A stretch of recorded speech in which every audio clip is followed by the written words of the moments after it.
long time ago, there was a family living in a village near here. The head of the family would go hunting every day. One day, as usual, he set out to hunt, wandering through the forest for a long time. Though he couldn't find any brief, you are wondering where I fit into this story. That day, I was the angel tasked with taking this man's soldiers as he was beginning to lose hope. It suddenly started to rain. Disheartened, he decided to return home. However, before long, a large rat had appeared before him. He immediately grabbed his spear and started chasing it, determined to catch it. Without realizing it, he had pursued the rat all the way to the edge of the forest, right to the cliff's edge. In a split second, the rat had leaped off the cliff. Marcus was incredibly unlucky.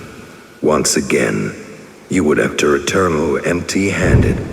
Just as he was about to turn back, he noticed a ship in the sea, caught in a raging storm, on the verge of sinking.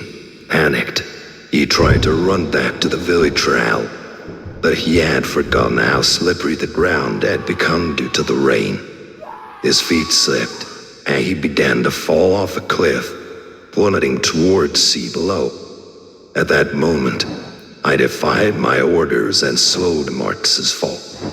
It was forbidden for an angel to interfere with human life.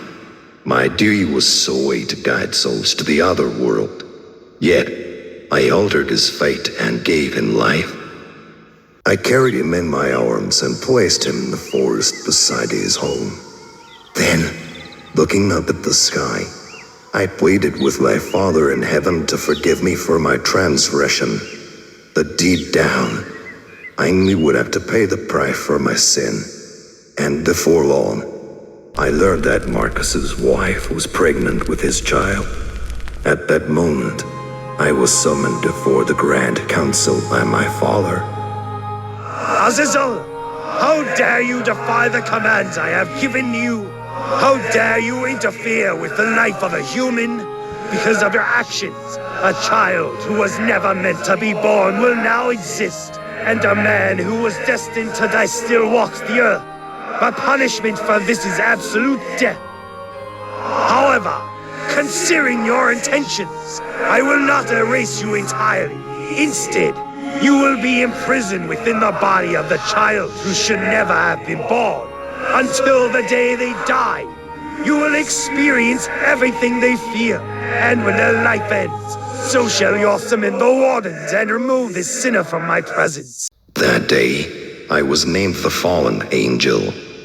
I was imprisoned within the body of that child by two archangels. Know. You're wondering why I am telling you this story. Aren't you man I said that day was Marcus your father? And your mother was Mary. The one I was imprisoned inside is Eve. Augusto, you understand now? Do you see why they attacked your village? Their true target was never the village, it was Eve. By killing you, they will also bring back my end. The one responsible for all of this is none other than my brother Asmodius, ruler of the Forbidden Forest. When he learned I had fallen to the mortal realm, he sought to destroy me, and that is why he attacked your village, and now the only obstacle in his path, the only one who can stop him is us.